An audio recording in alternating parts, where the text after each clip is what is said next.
Time now for sports on 104.7 The Cave. Here's Ned Reynolds. Mike, the intern, Ned Reynolds, in the studio Tuesday morning. Tough night for Simone Biles. Well, tough night in France, that is. But, I mean, you gotta give it to these ladies. The one thing that is definitely evident by the end of all the gymnastics events and everything, they're gassed. I don't care how amazing they are. You could see it, in especially on the balance beam. You could tell those ladies were gassed. And a tough day for her as a silver medal. Yeah, but still, she left with 4 this year? Well, she had, I think she had the 4 gold and the 1 silver. The pretty doggone good haul from the world's greatest gymnast. You have to understand these girls, this is a sorority for them. Everybody, I don't care what country you're from, they all know each other. They compete against each other. And Biles did not win in the floor exercise, got the silver in that one. Then the balance beam was tough for her. But I love their medal ceremony after the floor exercise. And the reason Biles didn't win is she stepped out of bounds a couple of times, and that cost her points. Rebecca Andrade from Brazil was the winner, and they all know her. So the 2 American silver and bronze, the bronze medalist was Jordan Childs. They got together and said, hey, let's bow. You aren't worthy.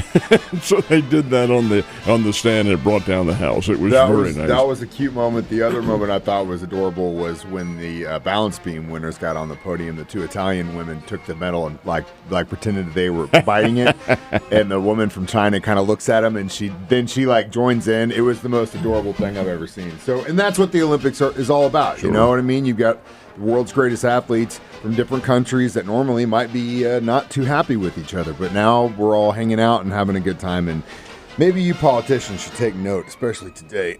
Get out and vote. U.S. men's basketball faces Brazil today.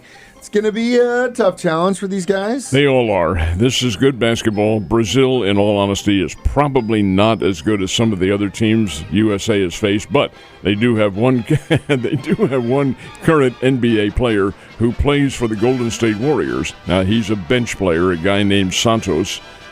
So who's the coach of the USA team? Steve Kerr. And who's the coach in the NBA? The Golden State Warriors. And who's on the team? Steph Curry. And who does he play for? The Golden State Warriors. So they're playing against one of their teammates. Anyway, the fact of the matter is that the USA, this is a quarterfinal match in the knockout round. Winner of this one goes to the semifinals, and the semifinals will be on Thursday. USA-Brazil should be a USA win. But in this level of basketball, international level, and Brazil is very physical, anything can happen. So we'll see, but they play later on this afternoon. And again, the loser of this one, that's sayonara. You're out of there.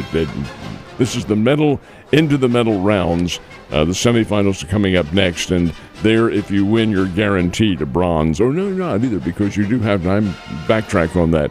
You do have to play a bronze medal game, you have to get that but one. You're guaranteed pretty good standing. Last but not least, make mention of the fact that a guy who we picked up from the Carolina Panthers practice squad is now the highest paid kicker in the NFL. Don't you love it? Big congratulations to Harrison Butker getting paid. Now let's get Creed Humphrey paid. Well, in the case of Butker, he supplies many key points, and I think fly under the radar a little bit. The new contract calls for him to get $25,600,000 over a 4-year period. $17 million is guaranteed. That's the highest a kicker has ever been paid in the NFL, but I think it illustrates the fact that, number one, Butker's very good. He's going to do some extra work here for the Chiefs. He'll be in on the kickoffs as well. And he's not going to be kicking into the end zone. That's not going to do him any good at all. You have to kick into the target area. You'll see all that and hear all that on Saturday as Mitch Holdus describes it here on the Chiefs Radio Network. But it's an altogether different, it's a new rule. It's a 1-year rule. They'll review it at the end of this season whether or not it works. But it does have a different effect on the game. Nonetheless, Butker will play a big part in that. Yeah, and again, you said it in the beginning, he does fly under the radar, but 2 or maybe 3, almost all the championships we got in the recent years, he had a big part in getting those for us. So, yeah.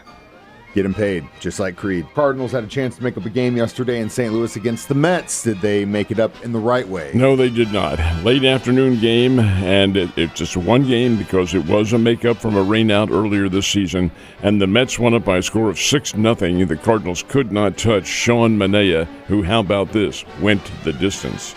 He pitched the whole 9 innings, folks. Unheard of anymore. Good gracious sakes. Anyway, Manea was nothing short of outstanding. 10 strikeouts, and that's really not fair. He pitched 7 innings, so he did have 2 relievers. And why not take him out? He had a shutout going, and he didn't have to go all the way. But the fact of the matter remains, it was a 6-0 win for the New York Mets over the Cardinals, who continue to slide, folks. They're just not playing very well. 7-11 since the All-Star break, and that's not very good. They're not hitting with consistency and not pitching with consistency. Now, this is one game. It was a makeup game. Tonight, the Cardinals will host the Tampa Bay Rays, who are a pretty good, not great, but a pretty good team. That'll be another testing series for the Cardinals.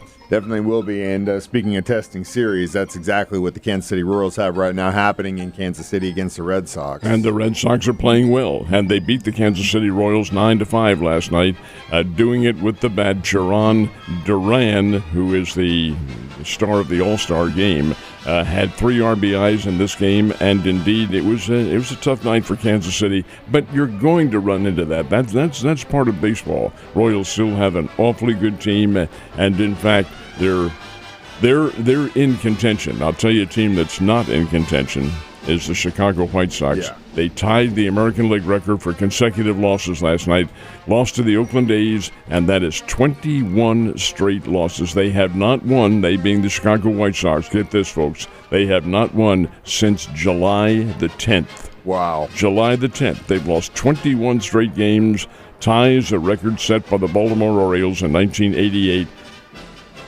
Is it a record you wanted? It's a record of dubious distinction. So they being the White Sox, are now 2 away from the Major League record, which is held by my team, Philadelphia Phillies. You kind of want them to get it. Now, at the same time, it doesn't really matter. As long as they talk about you, when you're gone, you live forever. So whether it's good or bad, this team might live forever in the history of baseball books just because of how bad they were, just like your Phillies. So. It will be impenetrable. That's a very good point.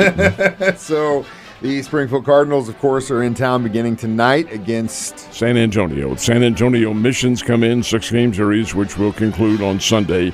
But another important series for the Cardinals, who continue to play very well. They are already into the playoffs. They're the Eastern Division, or Northern, I should say, Northern Division champions for the first half, and that's already in concrete. Like to win the second half, but it's kind of in a way immaterial, if anything is immaterial in minor league baseball, and it's not, because those guys are playing for the big show. Yes, they are. Last but not least, of course, Chiefs Jaguars on Saturday, first preseason game. A little behind the curtain information. I had my yearly call with the radio network yesterday with Dan Israel, who's the executive producer.